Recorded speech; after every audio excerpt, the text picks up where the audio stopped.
Today we're looking at this 1994 Rover Mini. It was imported from Japan and converted over to left-hand drive, and then it had an A-series engine from late 70s, early 80s swapped in, and it's been worked over a little bit, you could say. So it's a 1390cc, bunch of huge performance stuff done to it, and it's roughly 130 horsepower. Originally, this Mini would have had about 70 horsepower, so it's quite a big improvement with 130. Extremely quick. I've ridden in this car a number of times. So much fun. The transmission is completely built with straight cut gears, and it's got a 3.2 final drive as well.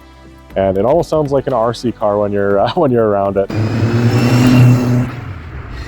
It's got 4-piston brakes on the front, and it's been upgraded with the 13-inch wheels as well. So much larger than factory. Factory would have been about 10-inch wheels.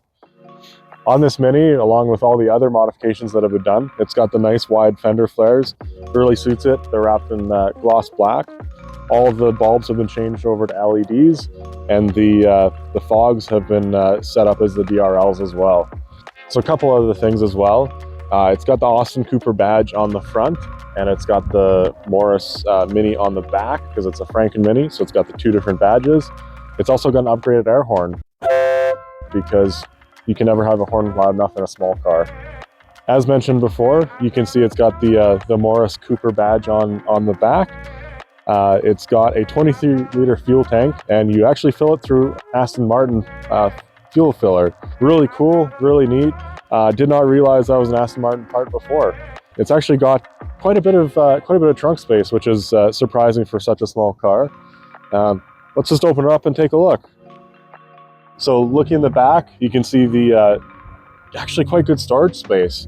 It's got a nice trunk tray in there, and obviously the toolkit that if you have a classic British car, you definitely need.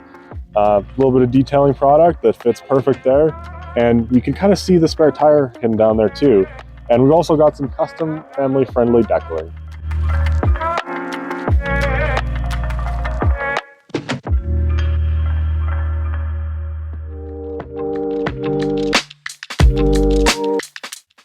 And here we are on the inside of this Mini. It's not so mini on the interior. There's plenty of legroom in here. I am wildly surprised by that, and the fact that if you can see this, the lack of a steering column really gives you plenty of knee room. You're not going to hit anything. The interior has been updated pretty significantly last winter, over the last winter and the fall. The owner had done some work to the interior. The dash is being redone this year, and then that will pretty much complete the updates in here. Got some really nice Corbeau black buckets. They're comfortable. They fit really well in here. There's nothing in here that is cramped. Everything feels very like any other car you would drive. You'd be very surprised to sit in here just from seeing how small it is from the outside. As mentioned before, this is a 4-speed straight cut manual, and it just screams, it just howls. 3 pedals, lots of fun to drive. I haven't personally driven it, but I imagine it's a blast, and the owner tells us it's like a go-kart, which, I mean, that makes perfect sense. Believe it or not, there's so much space in here that there's back seats. Now, I don't really know what you'd fit back there other than maybe a small child or a very, very, very short adult. But at the end of the day, there are back seats. And yeah, sure, this is a family car. This is something you could daily drive, or at least grab the groceries with. You got right away the straight cut gears. Yeah, it's amazing to hear it from both inside and outside. If you're in front of the car, all it sounds like is just an RC car that's really wound up. Wow, this thing is on rails. It is so stiff.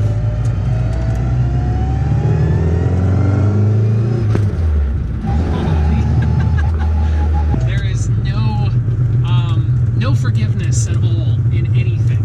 It is just stiff and mean and wants to go. It just wants to go. And it sounds so good. For being a 1.3 liter. Oh yeah. Unreal. Yeah. The first time I rode this was it was only about 2 or 3 degrees Celsius out,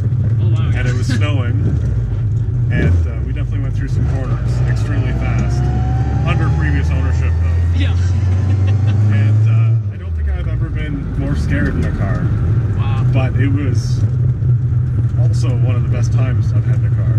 It feels like a race car. This feels like totally like a race car. There's zero forgiveness in anything. The clutch engagement is sharp and aggressive. The gear changes are quick. This is cool. This is really cool. It kind of takes away from the supercars and stuff too. Oh, 100%. Like you could park this next to a Lamborghini or a Ferrari, and you know what's going to get attention?